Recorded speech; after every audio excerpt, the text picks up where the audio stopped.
Bangladesh leader అయిన Mohammed Younis రీసెంట్గా China వెళ్ళిన సంగతి మనకు తెలిసిందే. అక్కడ మాట్లాడిన మాటలు ఇప్పుడు అక్కడ ఆయన ఇచ్చిన స్టేట్మెంట్లు బాగా వైరల్ అవుతున్నాయి ఇంటర్నెట్లో. ఇతని మాటల మీద మన దేశ లీడర్లు రెస్పాండ్ అవ్వడం మొదలెట్టారు. ఇక్కడ ఇంట్రెస్టింగ్ విషయం ఏంటంటే ఇతను ఇచ్చిన స్టేట్మెంట్కి మన దేశ లీడర్స్ అందరూ ఒకటే అయిపోయారు అనమాట. అంటే కాంగ్రెస్, బీజేపీ రెండు కూడా ఒకే రకంగా ఏకమవుతున్నారు, ఒకే టాపిక్ మీద చాలా స్ట్రాంగ్గా మాట్లాడుతున్నారు. అంటే బంగ్లాదేశ్ ప్రైమ్ మినిస్టర్ మాట్లాడిన మాటలకు వీళ్ళందరూ ఒకటైపోయి కౌంటర్ ఇస్తున్నారు.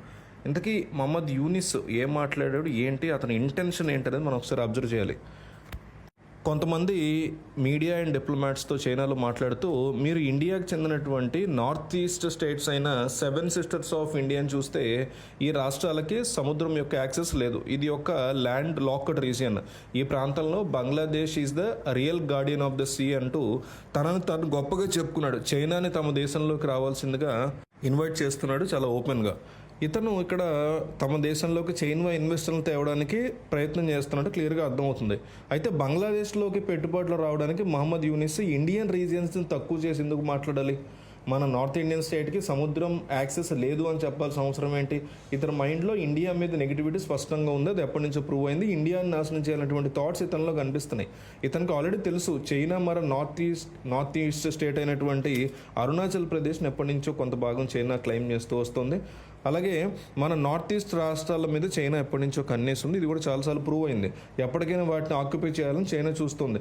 సో ఈ మహమ్మద్ యూనిస్కి ఆ విషయం చాలా క్లియర్ కట్గా తెలుసు. కాబట్టి తెలిసే నేను ఈ రాష్ట్రాలని మిమ్మల్ని అంటే మీరు ఈ రాష్ట్రాలను ఆక్యుపై చేయడానికి నేను మీకు హెల్ప్ చేస్తాను అని ఇండైరెక్ట్గా ఓపెన్గా చెప్పేసినట్టు అయింది. సో మహమ్మద్ యూనిస్ యొక్క మాటల మీద చాలామంది డీలర్స్ రెస్పాండ్ అవుతున్నారు. మనం చాలా ఆర్టికల్స్ వచ్చాయి. అస్సాం సీఎం హిమంత్ బిశ్వ శర్మ చాలా క్లియర్ కట్గా బంగ్లాదేశ్ మీద, అంటే బంగ్లాదేశ్ యొక్క ప్రైమ్ మినిస్టర్, అంటే ఇతను ఒక సిట్టింగ్ ప్రైమ్ మినిస్టర్ అంటారు, టెంపరీ ప్రైమ్ మినిస్టర్, బేసిక్గా చెప్పాలంటే ఒక అడ్వైజర్ అంతే. సో ఇతని మీద చాలా సీరియస్గానే ఆయన రెస్పాండ్ అయ్యారు. ఇతను మాట్లాడేటువంటి మాటలు అఫెన్సివ్గా ఉన్నాయి, చాలా క్లియర్ కట్గా ఓపెన్గా చెప్పారు. ఒక ట్వీట్ ఒకటి వేసి చాలా క్లియర్ కట్గా, అంటే సో కాల్డ్ ఇంటరిమ్ గవర్నమెంట్, టెంపరీగా ఉన్నటువంటి బంగ్లాదేశ్ గవర్నమెంట్కి సంబంధించిన వాళ్ళు చేసిన వ్యాఖ్యలు అంటూ ఒక రకంగా మహమ్మద్ యూనిస్ యొక్క గాలి తీసేశాడు మన అస్సాం చీఫ్ మినిస్టర్ అని మనం చెప్పుకోవచ్చు.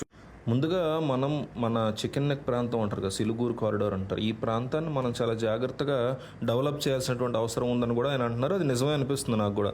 ఎందుకంటే మరింత రైల్వే లైన్స్ని కానీ, రోడ్స్ని కానీ, కనెక్టివిటీ కానీ, అండర్ గ్రౌండ్ టనల్స్ని కూడా ఈ ప్రాంతం ఏదైతే ఉందో మీరు చూసేది దీన్ని సిలిగూరి కారిడార్ అంటారు. ఈ ప్రాంతాన్ని ఆక్రమించడానికి పాకిస్తాన్ అట్లాగే బంగ్లాదేశ్ చాలాసార్లు ప్రయత్నాలు అయితే చేశాయి. ఈ సిలిగూరి కారిడార్ని బ్లాక్ చేయడానికి బంగ్లాదేశ్, పాకిస్తాన్లు కలిసి పనిచేస్తున్నట్టుగా ఇంటెలిజెన్స్ వర్గాలు ఎప్పటి నుంచో ఇండియాకి చెప్తూ ఉన్నాయి. కాబట్టి భారత ప్రభుత్వం ఈ ప్రాంతంలో అభివృద్ధిని పెంచాల్సిన అవసరం ఉంది అని చెప్పి అస్సాం సీఎం చెప్పారు.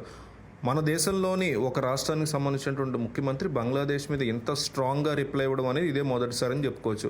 అయితే హేమంత్ బిశ్వ శర్మ ఎందుకు రియాక్ట్ అయ్యారంటే, ఆబ్వియస్లీ ఈయన అస్సాం రాష్ట్ర ముఖ్యమంత్రి కాబట్టి బంగ్లాదేశ్ నుంచి వచ్చేటువంటి ఇల్లీగల్ ఇమిగ్రెంట్స్ కారణంగా ఎక్కువగా ఈ నార్త్ ఈస్ట్ రాష్ట్రాలు ఎఫెక్ట్ అవుతుంటే, అందులోనూ ప్రధానంగా ఎఫెక్ట్ అయ్యేది అస్సాం రాష్ట్రం అనమాట, మైగ్రెంట్స్ వల్ల, ఇల్లీగల్ ఇమిగ్రెంట్స్ వల్ల. సో ఈయన ఎక్కడో అంటే ఎప్పటి నుంచో బంగ్లాదేశ్ నడుస్తున్నటువంటి థింగ్స్ని జాగ్రత్తగా అబ్జర్వ్ చేస్తూ వస్తున్నారు. సో అలాంటి పరిస్థితులు ప్రమాదకరంగా మారుతూ ఉండడంతో ఈయన స్ట్రాంగ్గా రెస్పాండ్ అయ్యారు.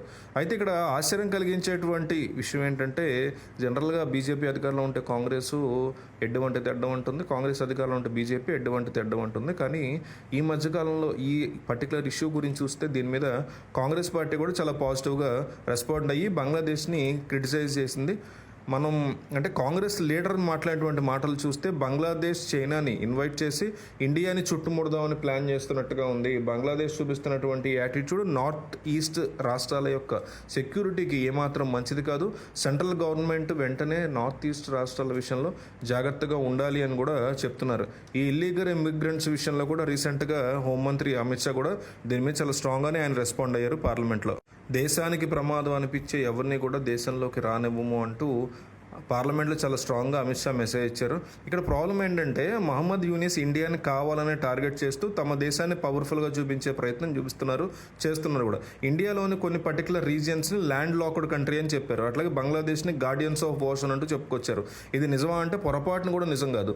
బంగ్లాదేశ్కి తమని తాము గార్డియన్స్గా గార్డియన్స్ ఆఫ్ ఓషన్ అని చెప్పుకునేటువంటి అర్హత లేదు. ఎందుకంటే ఫస్ట్ వాళ్ళ దగ్గర అసలు నేవీయే లేదు, స్ట్రాంగ్ నేవీ, బేసిక్ నేవీ కూడా లేదు. నిజం చెప్పాలంటే ఈ బే ఆఫ్ బెంగాల్లో వీళ్ళ ప్రెజెన్సే సరిగ్గా లేదు. అలాంటప్పుడు వీళ్ళు గార్డియన్స్ ఆఫ్ ఓషన్ ఎట్లా చెప్పుకుంటారు అనేది పెద్ద జోక్. తమని తాము ఏమి చెప్పుకున్నా మనకు ప్రాబ్లం లేదు, కానీ వాళ్ళని వాళ్ళు గొప్ప అని చెప్పుకోవడానికి ఇండియాని తక్కువ చేసి మాట్లాడడం అనేది మాత్రం యాక్సెప్ట్ చేయలేని సిచ్యువేషన్.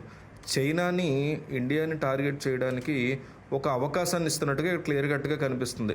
మనకు అర్థమవుతుంది ఏంటంటే మహమ్మద్ యూనిస్ నార్త్ ఈస్ట్ రాష్ట్రాలని ఇండియా నుంచి విడగొట్టేందుకు చైనాకి హెల్ప్ చేయాలని పూనుకున్నట్టుగానే స్పష్టంగా కనిపిస్తుంది. By the way, India already West బెంగాల్లోని కలకత్తా నుంచి మన నార్త్ ఈస్ట్ స్టేట్ని కనెక్ట్ అవ్వడానికి మయన్మార్ నుంచి కూడా ఒక రూట్ని ప్లాన్ చేస్తుంది. మనం చాలా క్లియర్గా గూగుల్లో కొడితే మ్యాప్ వస్తుంది. సో నార్త్ ఈస్ట్ ప్రాంతాలను చేరుకోవడానికి కేవలం సిలిగురి కారిడారే కాకుండా వేరే ప్రాంతాల్లో నుంచి కూడా మనకు అవకాశం ఉండాలని ఈ కొత్త రూట్ను కూడా మన వాళ్ళు డిజైన్ చేస్తున్నారు.